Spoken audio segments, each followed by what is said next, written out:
का लेक्चर 4 देने जा रहा हूँ और लेक्चर 4 में ये टॉपिक्स आएगा आपको Ohm's law and it's experimental verification, यानी ओम का नियम तथा इनका प्रायोगिक सत्यापन। यानी सबसे पहले आपको ये जानना है कि ओम्स लॉ, यानी ओम का पूरा नाम था सर जॉर्ज स्टोक्स, यानी सर जॉर्ज स्टोक्स ओम। यानी ओम ने एक्सपेरिमेंट के आधार पर एक नियम का प्रतिपादन किया। इन्होंने कहा कि कोई भी अगर कंडक्टर सब्सटेंस है तो यदि उसका टेम्परेचर, प्रेशर, डेंसिटी तथा इट्स स्ट्रेन यानी ताप, दाब, घनत्व तथा इनकी विकृति अगर कांस्टेंट हो, नियत हो, यानी इसका मान ना ही बढ़ता हो और ना ही घटता हो, तो इस स्थिति में कंडक्टर के दो इंड्स जो है, टू इंड्स, दो सिरा, इनके बीच जो प्रोड्यूस्ड पोटेंशियल डिफरेंस है, उत्पन्न विभवांतर का मान जो होता है वह इसमें प्रवाहित इलेक्ट्रिक करंट का डायरेक्टली प्रोपोर्शनल हो जाता है, समानुपाती होता है। यदि produced potential difference is to be denoted by V and passed current is also denoted by I. By the help of the, we can write that by the help of the Ohm's law, V is directly proportional to I, यानी V is equal to RI, where R is equal to constant, and this constant is also called electric resistance. यानी we can also write that R is equal to V by I, यानी resistance जो होता है वह ना ही V पर depend करता है और ना ही I पर डिपेंड करता है। या पदार्थ का जो है वह नेचर, वो प्रकृति और टेम्परेचर पर डिपेंड करता है। आप इसको इस तरह से लिख सकते हैं, V is directly proportional to I. This is the equation first, where V is equal to produced potential difference, I is equal to passed electric current. V is equal to RI. This is the equation second, where R is equal to constant and capital R is also called electric resistance. Capital R को विद्युत प्रतिरोध V कहा जाता है। We can also write that V by I is equal to R. This is the equation third. V by I is equal to constant. This is the equation four. अब आप जानिए R का value जो है वह potential difference पर न depend करता है और ना I पर डिपेंड करता है। यह डिपेंड करता है कोई भी जो कंडक्टर सब्सटेंस है उसके नेचर पर और टेम्परेचर पर।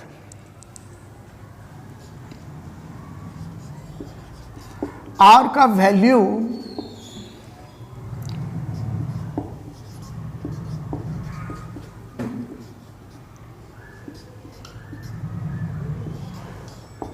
पर depend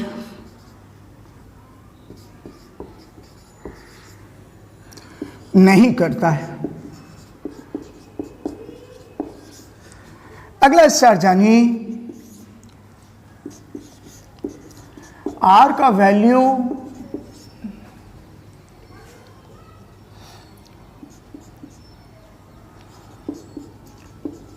nature of substance and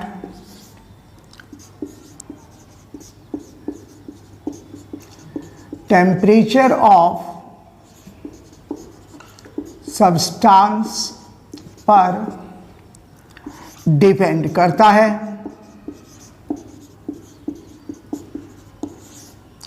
अब आप जानिए कंडक्टर जो है वह ओम्स लॉ के आधार पर, यानी कंडक्टर को कितने भागों में बांटा गया है। यानी इसको पहला को कहा जाता है ओमिक कंडक्टर और दूसरा को कहा जाता है नॉन ओमिक कंडक्टर। यानी आप जानिए ohmic conductor and non ohmic conductor.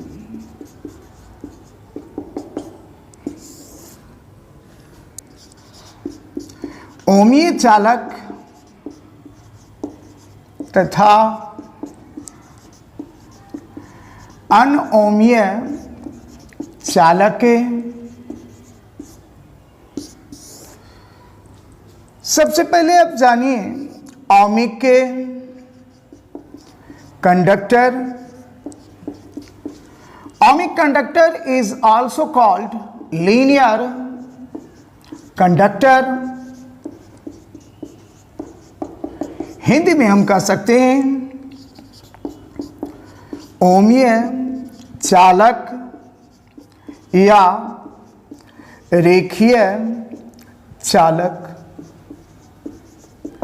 यानी इसको आप डिफाइन कर सकते हैं वह कंडक्टर सब्सटेंस जिसमें ओम का नियम लागू किया जाता है या लागू होता है, और इस तरह के कंडक्टर को हम कहते हैं ohmic conductor. And this ohmic conductor is also called linear conductor. वह कंडक्टर सब्सटेंस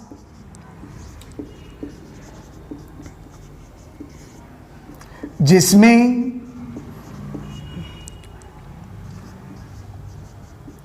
ओम्स लॉ लागू होता है, ओमिक कंडक्टर कहलाता है। यानी फॉर एग्जाम्पल आप दे सकते हैं जैसे हुआ कॉपर FeAg,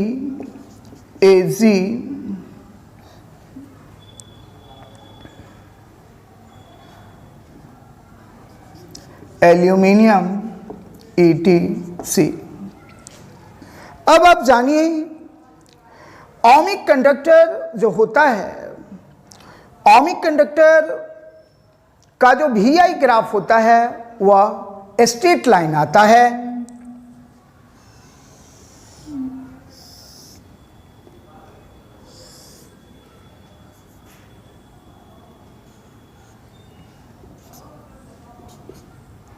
ये x एक्सिस और ये y एक्सिस, इस पर ये वैल्यू रखा गया I1, I2, I3 और इस पर ये वैल्यू रखा गया V1, V2, V3।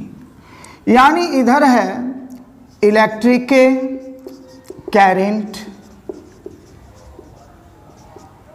I और इधर है पोटेंशियल डिफरेंस V। इन दोनों के बीच जब ग्राफ को प्लॉट किया गया तो ये ग्राफ आता है स्ट्रेट लाइन।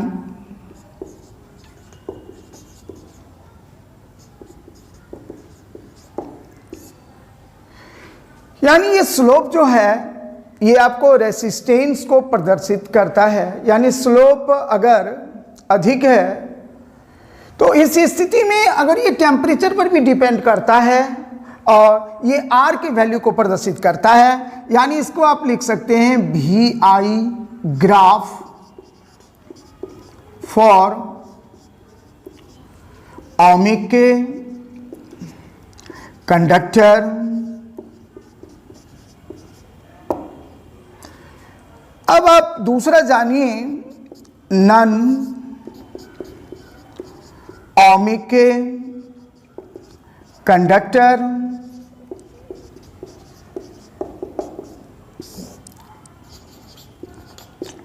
अनओमीय चालक,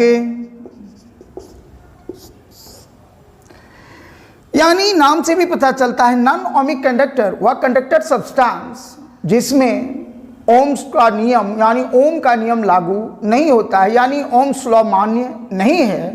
तो इस तरह के कंडक्टर को हम कहते हैं नॉन ओमिक कंडक्टर। वह कंडक्टर सब्सटेंस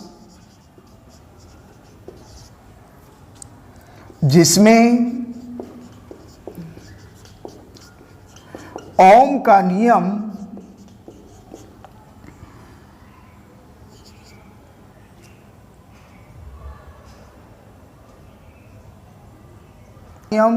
लागू नहीं होता है,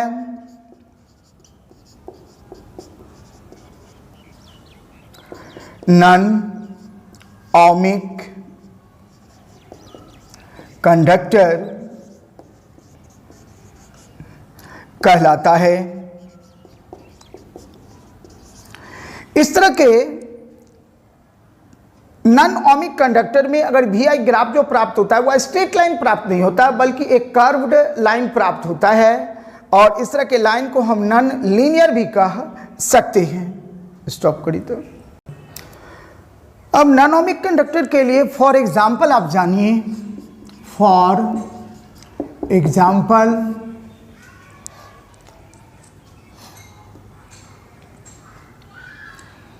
vacuum tube,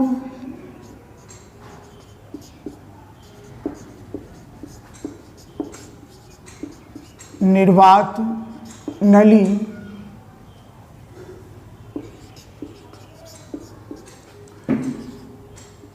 semi conductor, diode, अर्धचालक डायोड,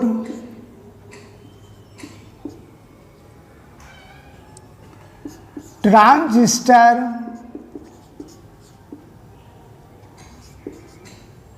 एंड थर्मिस्टर।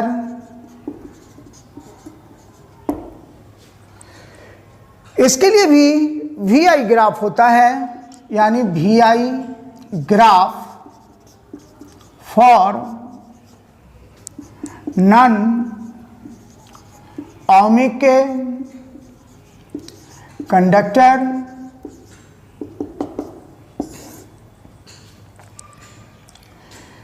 ये ग्राफ इस तरह से अगर प्लॉट किया जाए, ये x एक्सिस और ये y एक्सिस, और इसमें है आपको इलेक्ट्रिक करंट I और इसमें है V, तो ये एक कर्व लाइन प्राप्त होता है, कर्व्ड लाइन।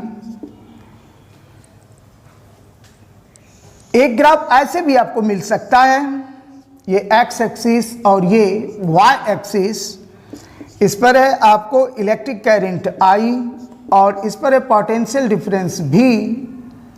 ये आपको इस तरीका से भी चल सकता है। ये भी है आपको curved line. This line is also called non linear line, curved line. Semiconductor device के लिए आप इस तरह से भी चल सकते हैं।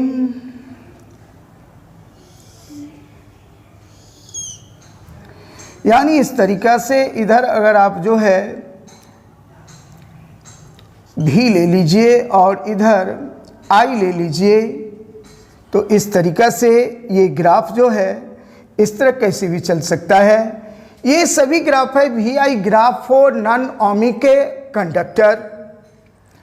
अब आप जानिए एक्सपेरिमेंटल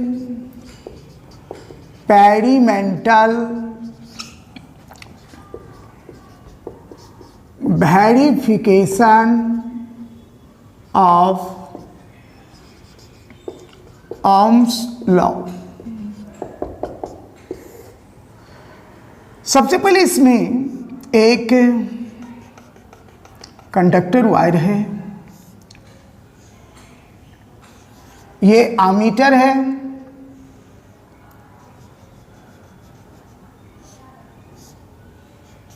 ये रियोस्टेट है,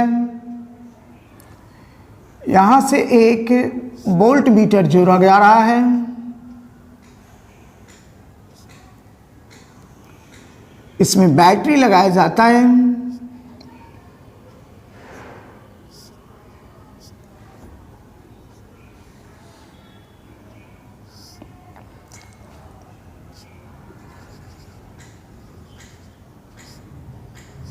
ये की है,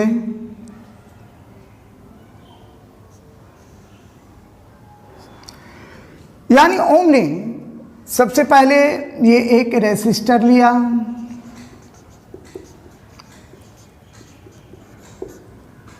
ये है आपको वोल्ट मीटर, ये एमीटर है, रियोस्टेट, और ये की है के, और ये पॉजिटिव टर्मिनल और ये नेगेटिव टर्मिनल, ये battery is to be denoted by V।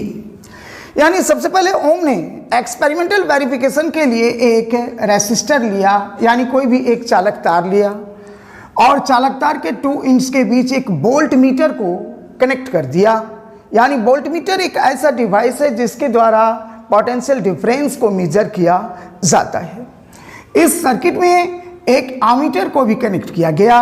Ammeter एक ऐसा डिवाइस है जिसके द्वारा इलेक्ट्रिक करंट के वैल्यू को मेजर किया जाता है, और इसी में एक रियोस्टेट का हिंदी होता है धारा नियंत्रक। यानी धारा नियंत्रक और की और बैटरी को भी कनेक्ट किया। यानी धारा नियंत्रक यानी रियोस्टेट का फंक्शन है। रियोस्टेट को शॉर्ट में RH भी कहा जाता है। रियोस्टेट का जो फंक्शन है वह यानी उसमें एक जॉकी लगा होता है, और जॉकी को अगर स्लाइडिंग स्टेज में खिसकाया जाता है तो करंट का वैल्यू चेंज कर जाता है। यानी वो मैक्सिमम भी शो करता है, मिनिमम भी शो करता है, और जीरो भी शो करता है। यानी रियोस्टेट के द्वारा धारा के वैल्यू को चेंज कर यानी 3 वैल्यू को निकाला गया, I1, I2 और I3। और I1, I2 और I3 किससे मापा गया? एमीटर से। और I1 के लिए V1 निकाला गया वोल्ट मीटर के द्वारा, I2 के लिए भी निकाला गया वोल्ट मीटर के द्वारा V2, और I3 के लिए V3।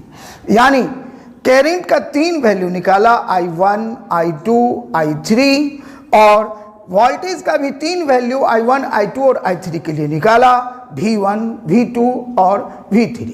अब X अक्ष पर रख दिया V1, V2, V3, और Y अक्ष पर रख दिया I1, I2, I3। जब यानी इसमें आपको वोल्टेज के मान को रखा और इसमें आपको यानी जो है इलेक्ट्रिक करंट I के मान को रखा, जब VI का ग्राफ खींचा गया तो ग्राफ एक स्ट्रेट लाइन मिला। ये स्ट्रेट लाइन शो करता है कि V और I का जो रेशियो है वह कांस्टेंट के बराबर है। यानी इस स्थिति में इन्होंने कहा V/I is equal to constant. यानी V/I is equal to R।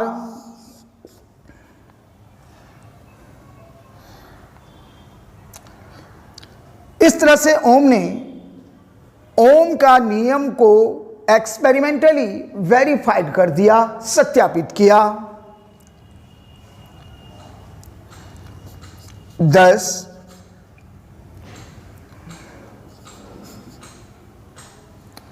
above equation shows